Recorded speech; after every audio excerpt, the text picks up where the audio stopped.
Continuing in the reconstruction of religious thought in Islam by Iqbal, we read, "Reality lives in its own appearances, and such a being as man, who has to maintain his life in an obstructing environment, cannot afford to ignore the invisible."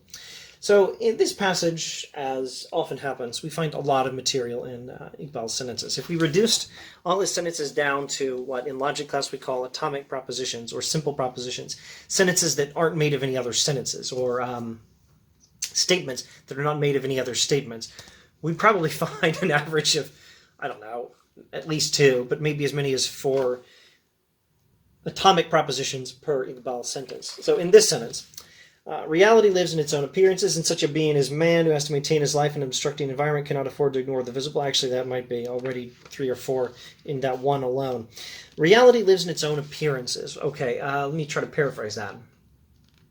Reality may not be contained within, fully contained within the way it appears, but reality is in the way it appears. Moreover, human beings have limitations. We are limited by our physical environment.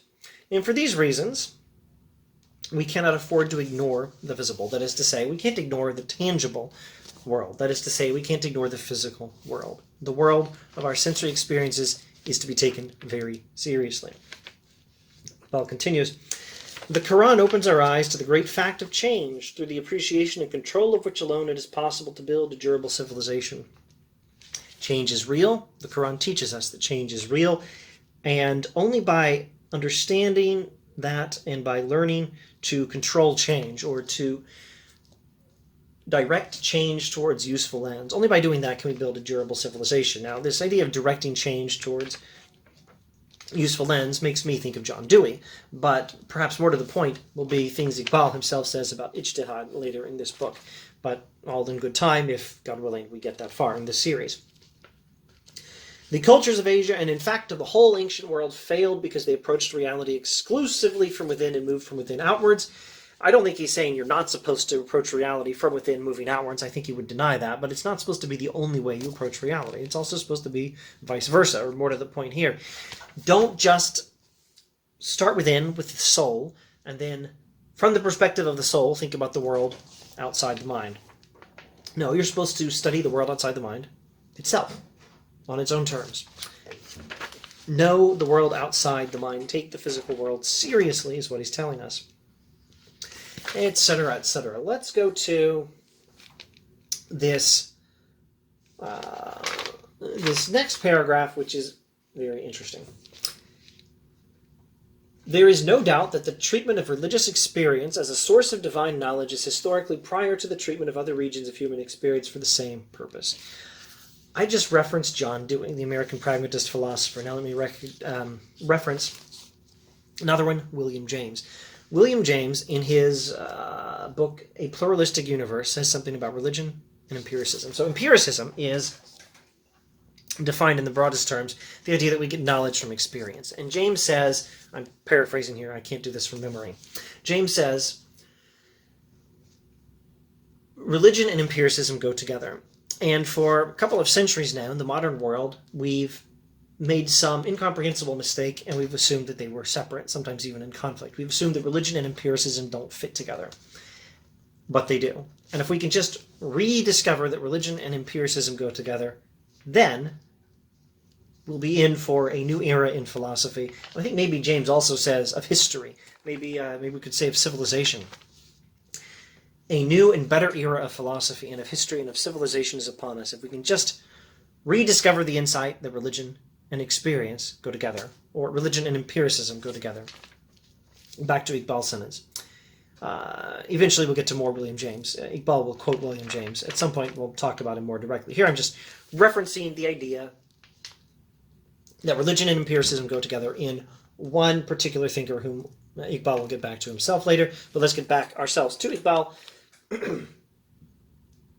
There is no doubt that the treatment of religious experience as a source of divine knowledge is historically prior to the treatment of other regions of human experience for the same purpose.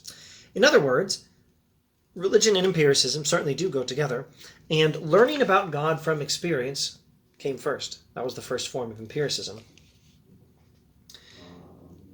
The Quran Recognizing that the empirical attitude is an indispensable stage in the spiritual life of humanity, attaches equal importance to all the regions of human experience, as yielding knowledge of the ultimate reality, which reveals its symbols both within and without. That's a sentence that has a lot of atomic propositions in it. I don't want to count them. Maybe we'll name them all. At any rate, let's name some of them. The Quran recognizes the importance of empiricism, the importance of learning about reality through experience. And religious experience, which, as we saw in the former sentence, came first, is important. But the Quran teaches that learning about the world through sensory experience is just as important. In other words, science is no less important than religious experience. And in fact, both of them are ways of knowing God. The ultimate reality, that's God, of course, the ultimate reality reveals its symbols both within and without.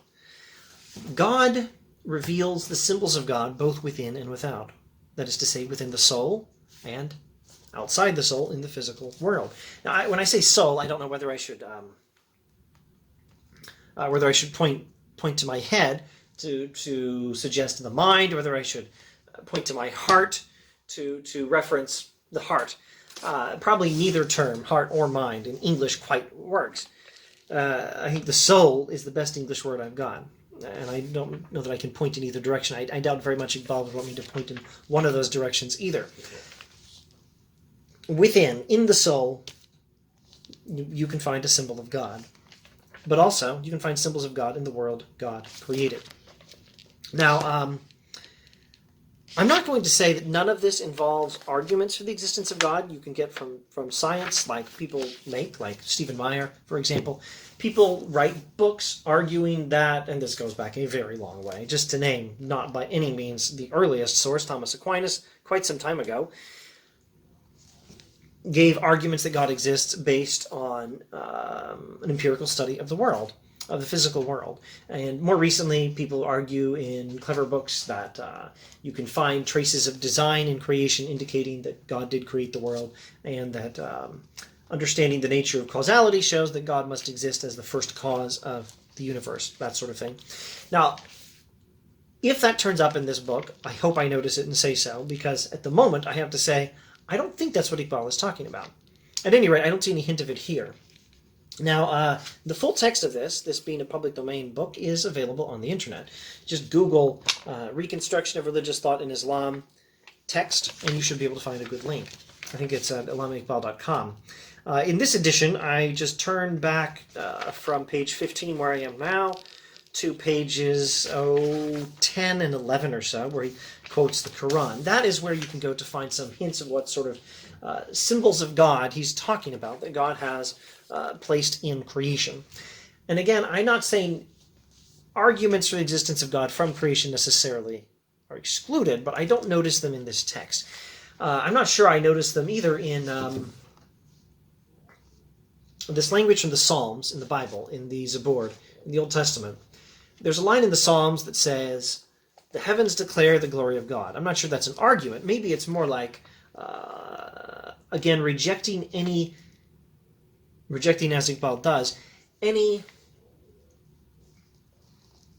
dichotomy between, any separation of the movement of learning about the physical world as a way of knowing God, and the movement of knowing the soul and knowing God, and then using that as insight for reflecting on the physical world. It may be more that the heavens declare the glory of God if you know what you're looking for. If you know that you're looking for traces of God, maybe you know it ultimately from religious experience, but then you're looking at creation with that in mind, you can see, beholding the awesomeness of what God created, you can see traces of God. Not necessarily in the form of an argument, but it doesn't mean you're not seeing traces of God. Maybe it's that. Anyway, let me just say once again, rewind a few pages and see where he quotes the Quran repeatedly in chapter 1, just to get a clue for what sort of symbols of God that are revealed in creation he's talking about. And while I hesitate to say arguments definitely don't count, I don't think that's what he's emphasizing in this book, in this chapter, in this passage. And off the top of my head, that also goes for the rest of the book, but I can't keep this whole book in my head. It's not like I've even understood this whole book. There's a lot in this book. And honestly, right now, I think 4 minimum would be the average number of atomic propositions per sentence. All right, so let me restate what I think is in that sentence and continue. That last sentence. One indirect way of learning about reality is... No, that's the next sentence. The Quran recognized the importance of empiricism, etc., and thinks learning about God through the symbols of God that one can find in the soul is just as important as learning about God through the symbols of God one can find in creation, and vice versa. In other words, once again, religious experience, the sort of thing Sufi mystics were after, and science are both ways of knowing about God.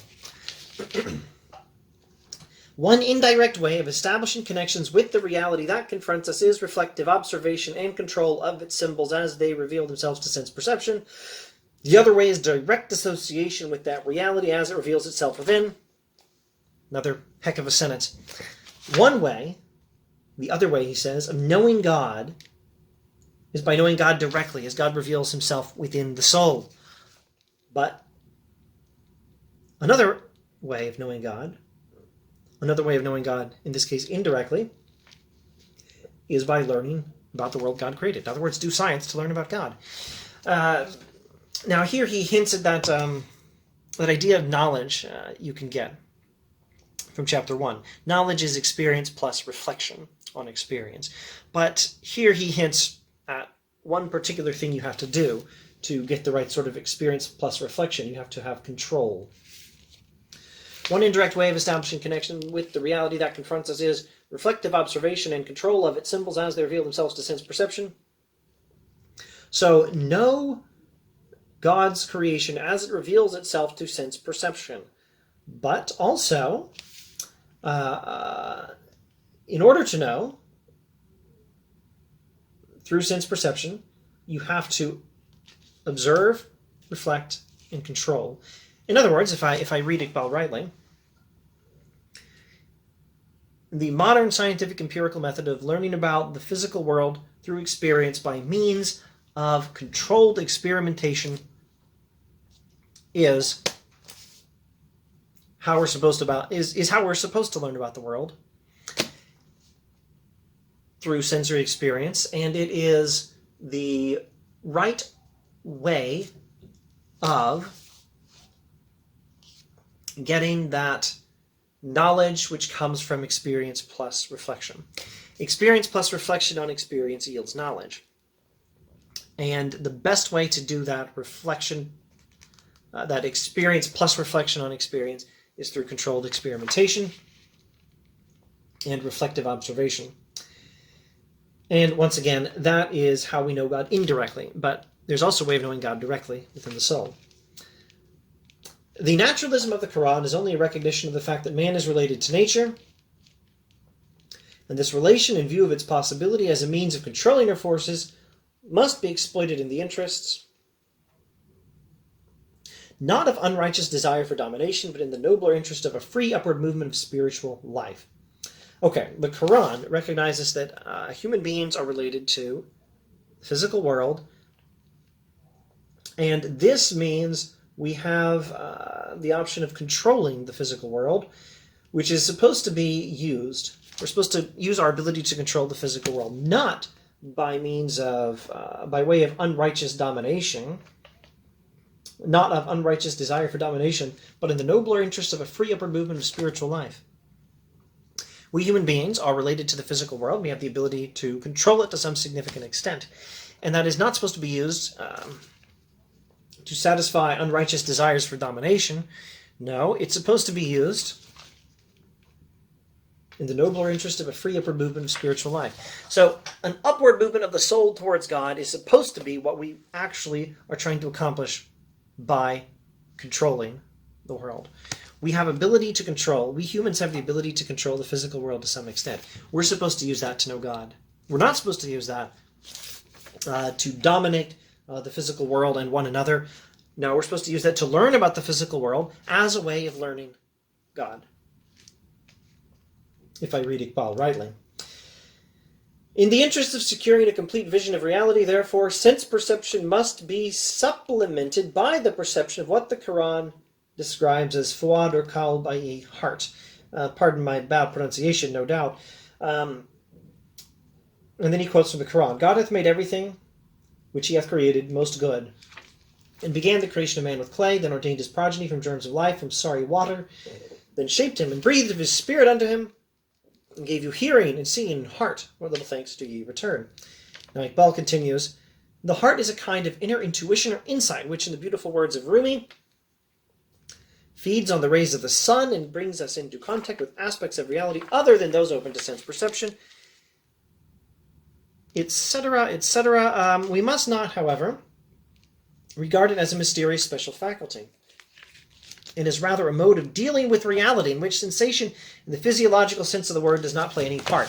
Okay, there is so much here. I need to wrap this up and save the next bit for the next video. Let's see if I can paraphrase some of this. We are related to the physical world, and we have some ability to control it. We're supposed to use that ability not to dominate creation and one another, but to learn about the physical world as a way of knowing God. And in order to do that, sense perception, again, he's trying to not have just religious experience as a way of knowing God without any science, or just science without any religious experience, or science without God. He's trying at all points to integrate, or to reintegrate what he thinks was in the Quranic view of the world originally integrated, to reintegrate knowledge of the physical world and direct knowledge of God through religious experience. And so our method of learning about God by controlling the world is supposed to be not for dominance of creation and of one another, but just what I just kept saying when I kept interrupting myself. It's supposed to be controlled experimentation to learn about God, and in order to do this properly, sense perception must be supplemented by what the Quran says is the heart. Sense perception must be supplemented by spiritual perception, by this heart, which is a kind of inner intuition or insight.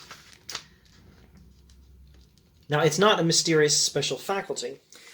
This heart that is a source of spiritual perception is not its own separate faculty, like we have eyes and ears and nose and taste and touch for knowing the physical world. And then we have somewhere in the soul, we have the heart, which is a special faculty for knowing God, a sixth sense, as it were.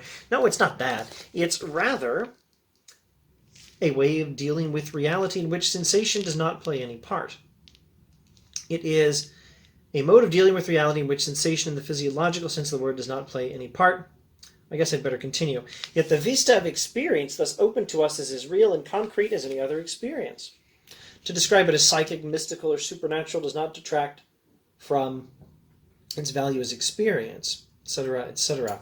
Okay, the heart is not so much a faculty for knowing God directly as a way of dealing with reality. Here he capitalizes reality, reality with a capital R. A way of dealing with reality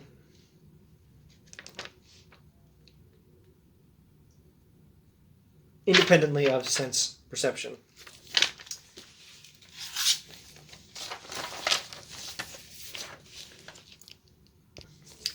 Let me try saying it this way. The heart is a way of seeing reality spiritually. And it is that way of seeing reality spiritually which must supplement sensory perception in order for us to properly know about God by learning about the physical world. And that is no doubt not the whole, but that is part of how we're supposed to integrate science with religious experience. Okay, that was me taking too long to describe some things. Maybe I can go faster in the next video. The next part is pretty fun. Maybe I'll see you then.